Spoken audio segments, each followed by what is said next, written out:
ফিলিস্তিনের অবরুদ্ধ গাজা ভূখণ্ডের ধ্বংসস্তূপের ভিতর থেকে আরও ২২ ফিলিস্তিনের লাশ উদ্ধার করা হয়েছে। এর ফলে অবরুদ্ধ এই উপত্যকাটিতে নিহতের মোট সংখ্যা প্রায় ৪৮,২০০ জনে পৌঁছেছে। দীর্ঘ ১৫ মাসের বেশি সময় পার গত মাসেই ফিলিস্তিনের গাজা কার্যকর যুদ্ধবিরতি চুক্তি। তবে এরপর থেকেই সেখানে স্তূপের নিচ থেকে একের পর এক উদ্ধার করা হচ্ছে নিহতদের লাশ।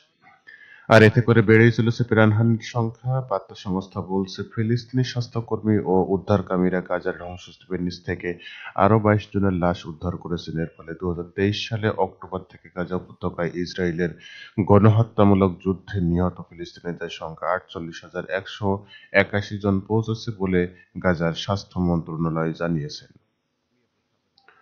মন্ত্রণালয়ের এক বিবৃতিতে বলা হয়েছে, ইসরায়েলি গোলাবর্ষণে গত ৪৮ ঘণ্টায় ৪ জন ফিলিস্তিনি মারা গেছেন এবং তারাও ওই প্রাণহানি ও সংখ্যার মধ্যে রয়েছেন।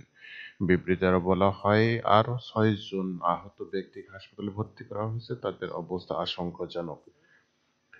এতে করে ইসরায়েলি আক্রমণের আহতের সংখ্যা প্রায় ১,১১,৬৩৮ জনে পৌঁছেছে। অনেক মানুষ এখনো ধ্বংসস্তূপের নিচে এবং রাস্তায় রয়েছে।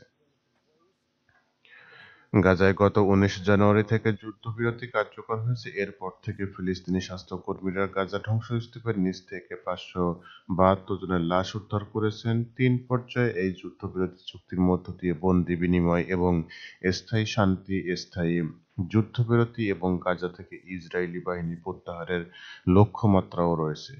মূলত গাজায় অবিলম্বে যুদ্ধবিরতির দাবি জানিয়ে জাতিসংঘের নিরাপত্তা পরিষদের প্রস্তাব থাকা সত্ত্বেও ইসরায়েল দীর্ঘদিন ধরে অবরুদ্ধ এই ভূখণ্ডে তারা নৃশংস হত্যা অব্যাহত রেখেছে।